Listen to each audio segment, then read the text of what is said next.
회사 선후배들을 만날 때마다 저희 빨래방 할 건데요. 외부에서도 저희를 조금씩 바라보기 시작했습니다. 지역 언론의 존재 이유다. 지역에서 기자를 하면서 들은 최고의 찬사였습니다.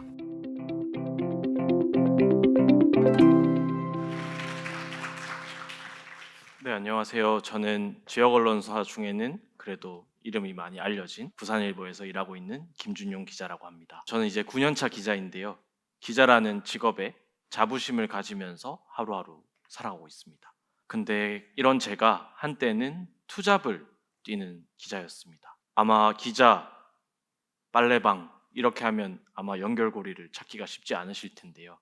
아마 좀 뜬금없다고 생각하는 분들도 계실 것 같습니다. 제 주변 사람들도 제가 빨래방을 하게 됐어 이렇게 얘기를 하니까 다들 황당하다, 뭐 하는 거냐 이렇게 얘기를 하더라고요. 자본주의에 눈을 뜨신 분들은 그게 돈이 되냐 이렇게 묻기도 했는데, 제가 개업한 빨래방은 무료 빨래방이고요. 세탁비 대신 이야기를 받는 매우 특별한 빨래방이었습니다.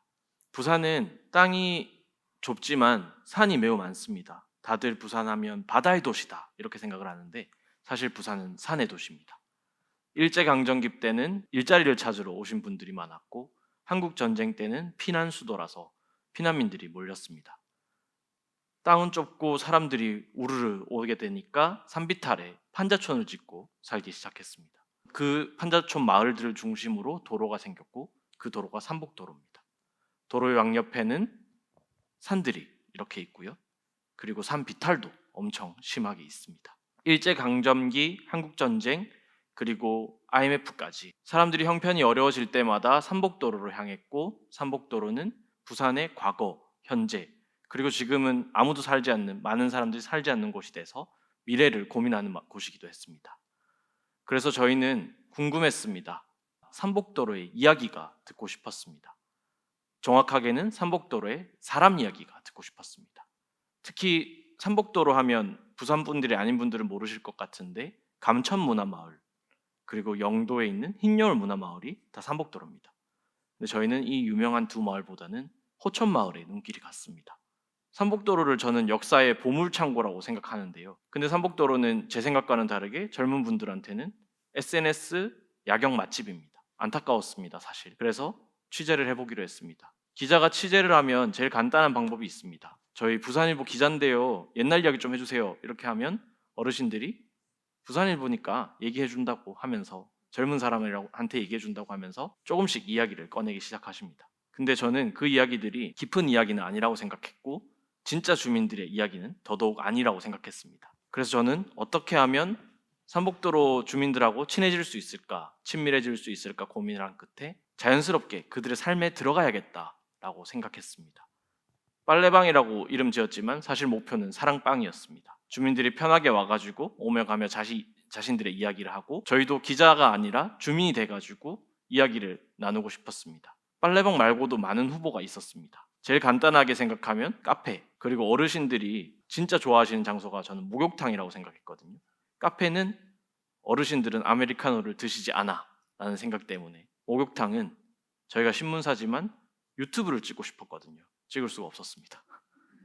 그래서 빨래방이 됐습니다. 여러분들 코인 세탁소 많이 가시잖아요. 거기 가면 기계를 돌려놓고, 세탁기 돌려놓고, 건조기 돌려놓고 거기서 시간을 보내야만 합니다. 기다려야 합니다. 그래서 저는 빨래방이 최적이라고 생각했습니다.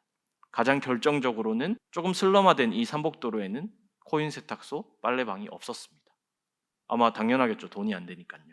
빨래방을 딱 차려야겠다 이렇게 생각을 해서 삼복도로에 가니까 너무 쉬운 거예요. 빈집이 너무 많았습니다. 근데 가장 결정적인 건 돈이 문제였습니다. 세탁기도 사야 되고 건조기도 사야 되고, 그 빈집 폐가를, 공가를 빨래방처럼 꾸미는 게 쉬운 일은 아니었습니다. 근데 저는 회사원이니까 제 마음대로 제 돈을 쓸 수는 없고, 그래서 당시 저희 부서 부장님을 괴롭혔습니다. 회사 선후배들을 만날 때마다 얘기했습니다. 저희 빨래방 할 건데요, 빨래방 하면 이런 게 있고 이렇게 할 겁니다. 누구는 저희 보고 소독류 작전이다 이렇게 얘기를 하더라고요. 된 것처럼 얘기를 하는 거죠. 그리고 빨래방 말고 플랜 B를 생각하라고 누군가가 얘기할까봐 전 너무 빨래방이 하고 싶었기 때문에 플랜 B를 만들지 않고 제 자신을 벼랑 끝으로 몰았습니다. 기자가 기사를 쓸 때 프레젠테이션을 해서 이런 주제를 하겠다 이렇게 발표를 하진 않거든요. 근데 저희는 빨래방 운영하면 이런 거 할 거고 빨래방 운영하면 이런 비용이 들고 일종의 회사원 PT를 했습니다. 주변 동료들이 하나둘씩 저희를 조금씩 신기하게 바라보기 시작했습니다. 제가 제일 좋아하는 선배님이 저한테 그러더라고요. 너희 이러다 스타트업 차리냐고. 취재를 해야지 왜 빨래방을 만드냐고. 기자가 어떤 공간을 차리는 게 너무 생소하고 처음 들어본 일이기 때문이었을 것 같습니다. 인테리어 업체도 직접 알아봤고요. 동네 카페에 갈 때마다 뭐 파는지가 아니라 어떻게 꾸며졌는지를 보기 시작했습니다. 저도 모르게 기자가 아니라 사장이 돼가고 있었습니다. 회사에서는 너무 걱정을 많이 하셨어요. 젊은 기자들이 인테리어 업체한테 사기를 당하진 않을까, 세탁기 구매할 때 돈 떼이는 건 아니냐, 이렇게 신신당부를 하면서 2천만 원을 주셨습니다.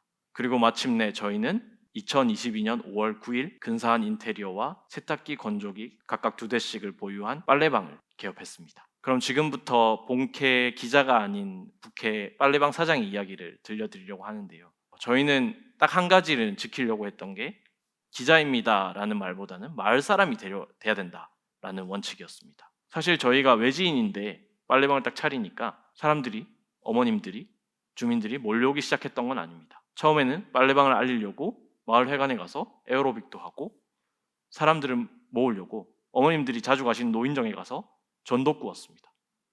그리고 어머님들은 다 자신들만의 텃밭이 있으시거든요. 새벽에 가서 텃밭 일을 하시는데 저희도 그러면 텃밭을 만들겠다고 해서 화분을 구해서 텃밭을 만들었는데 저희가 딱히 한 일 없었습니다. 어머님이 새벽에 와서 다 해주고 가셨어요. 그리고 어머님들과 이제 친해지다 보니까 어머님들이 사진을 찍고 싶다 얘기를 하셔서 저희 또 신문사에 좋은 시설을 가져다가 일일 사진관도 만들었고요. 이렇게 외지인이 취재하러 왔다라는 뭐 좀 알아보러 왔다는 느낌이 아니라 살러 왔다는 느낌을 들으려고 노력했습니다. 그렇게 저희 노력이 3개월, 4개월 더해지자 조금씩 어머님들이, 아버님들이 자신의 이야기를 시작했습니다. 젊었을 때 삼복도로에 사시면서 부산이 신발 공장으로 흥했던 시기 신발 공장 여공이었던 어머님께서는 자신이 나이키 신발을 만들었다고 신발 공장의 이야기를 해주셨고요. 뭐 다양한 이야기들이 쏟아졌습니다. 빨래방 안 했으면 못 들었을 이야기라고 저는 생각합니다. 그렇게 저희 빨래방에는 6개월 동안 504벌의 빨래가 모였고요. 쌓인 빨래만큼 이야기들도 쌓여갔습니다. 그렇게 마을에서 하루하루 9시부터 6시까지 주말 빼고 매일매일 시간 지켜가며 문을 열기 시작하니까 외부에서도 저희를 조금씩 바라보기 시작했습니다. 지역 언론의 존재 이유다. 지난해 저희가 한국기자상을 수상하면서 저희를 칭찬해 주신 표현입니다. 지역에서 기자를 하면서 들은 최고의 찬사였습니다. 삼복빨래방은 여러 평가를 받는데 어르신들의 이야기를 모았다는 점에서 아카이빙을 했다. 이런 이야기를 해주신 분도 계시고 새로운 취재 방식이다. 삼복도로의 미래를 제시했다. 뭐 솔루션 저널리즘이다. 이런 평가를 받기도 했습니다.